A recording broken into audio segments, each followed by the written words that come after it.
ҷавонон қишри фаъоли ҷомеа, нерӯи созанда ва вориси арзандаи мероси фарҳангу тамаддуни ниёгон ба ҳисоб мераванд. фароҳам овардани шароити мусоид ҷиҳати таҳсилу фаъолият барои ҷавонон дар мадди назари роҳбарияти олии давлату ҳукумат қарор дорад. аз ин рӯ пайваста ин қишри ҷомеа дастгирӣ меёбанд. ҳамчун идомаи анъанавии иқдомҳои созандаи асосгузори сулҳу ваҳдати миллӣ пешвои миллат, президенти ҷумҳурии тоҷикистон муҳтарам эмомалӣ раҳмон бо иштироки намояндагони ҳукумати ҷумҳурии тоҷикистон, реёсати донишгоҳи миллии тоҷикистон ва ҳайати устодону донишҷӯён дар шаҳраки донишҷӯёни донишгоҳи миллии тоҷикистон маҷмӯаи маишиву хизматрасонии сафои донишҷӯ расман ба истифода дода шуд. иншоо дар майдони умумии 1364 метри мураббаъ бунёд гардида аз ду ошиёна иборат мебошад. дар ошиёнаи якум аз ду қисмати бино ҳаммом барои духтарону писарон дар алоҳидагӣ ки ҳар кадом дар як вақт метавонанд 50 нафариро қабул намоянд ва дар ошиёнаи дуюми бино аз ду қисмат кошонаи ҳусн барои донишҷӯ духтарон ва сартарошхона барои писарон ва ҳамзамон барои 100 нафар дар як вақт ошхона ҷойгир шудааст. бинои маҷмӯаи маишии хизматрасонӣ барои донишҷӯён дар шаҳраки донишҷӯён тибқи нақшаҳои чорабиниҳои оид ба дастуру супоришҳои асосгузори сулҳу ваҳдати миллӣ пешвои миллат президенти муҳтарам эмомалӣ раҳмон аз 24 июни соли 2018 ва тибқи қарори раиси шаҳри душанбе аз 19 апрели соли 2019 таҳти рақами 237 бунёд гардидааст. вобаста ба ҷашнгирии 30-солагии истиқлолияти ҷумҳурии тоҷикистон ин бино ба истифода дода шуд. бино асосан аз ду ошиёна иборат буда, дар ошиёнаи аввал ҳаммом ҳам барои занҳо ва мардона бунёд гардидааст ки дар як давр метавонад 50 нафар хизмат расонад.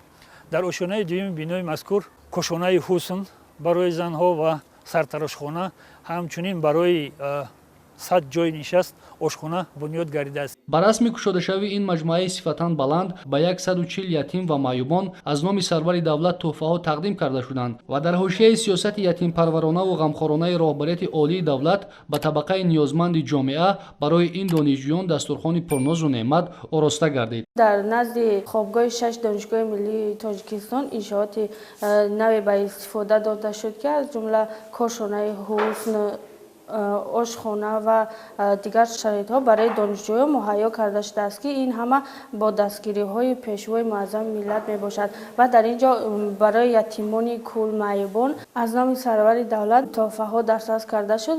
аз номи асосгузори сулҳу ваҳдати миллӣ пешвои миллат президенти ҷумҳурии тоҷикистон ҷаноби олии муҳтарам эмомалӣ раҳмон ба ятимон ва маъюбон тӯҳфаҳо пешниҳод гардида ва ба хӯроки гарм таъмин гаштанд. дастгирии ҳамешагии сарвари давлат барои мо ятимон ва маъюбон боиси он мегардад ки мо пайваста ба сайқал додани дониши худ кӯшишу талош намуда барои фардои ватан ва ободии миллати худ арзанда бошем. иншоот бо сифати баланд сохта шудааст. масоҳати зери сохтмон 468 метри мураббаъ, масоҳати кабудизоркунӣ 698 метри мураббаъро ташкил медиҳанд. корҳои сохтмонӣ бошад тибқи қарори раиси шаҳри душанбе аз 19 апрели соли 2019 оғоз гардида 30 октябри соли 2021 пурра ба сомон расонида шудаанд. қобили зикр аст ки тарҳи иншоот хеле замонавӣ буда шабонгоҳ қисмати берунии он хеле зебо менамояд. тибқи иттилоъ бо кушодашавии маҷмӯаи маишиву хизматрасонии сафои донишҷӯ 15 нафар бо ҷои кори доимӣ таъмин гардиданд.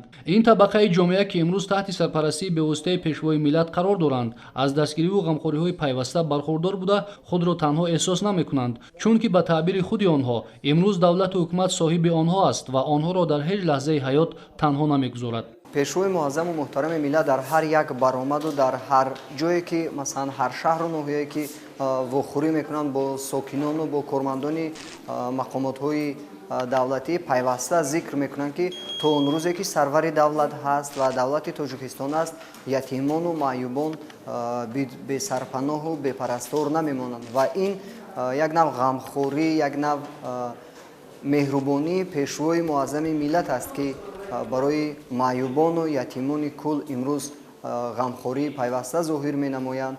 аз кушодашавии маҷмӯаи мазкур ки бо дастури бевоситаи президенти ҷумҳурии тоҷикистон муҳтарам эмомалӣ раҳмон барои донишҷӯёни донишгоҳи миллии тоҷикистон бунёд гардидааст, донишҷӯёни ин боргоҳи бонуфузи илму маърифат изҳори хурсандӣ ва миннатдорӣ намуданд. ما نسل خوشبخت دیار شکرانه از آن میکنیم که در زیر سیاست خردمندانه و جوانپرورانه پیشوای معظم ملت محترم امامعلی رحمان عمر بسر میبریم.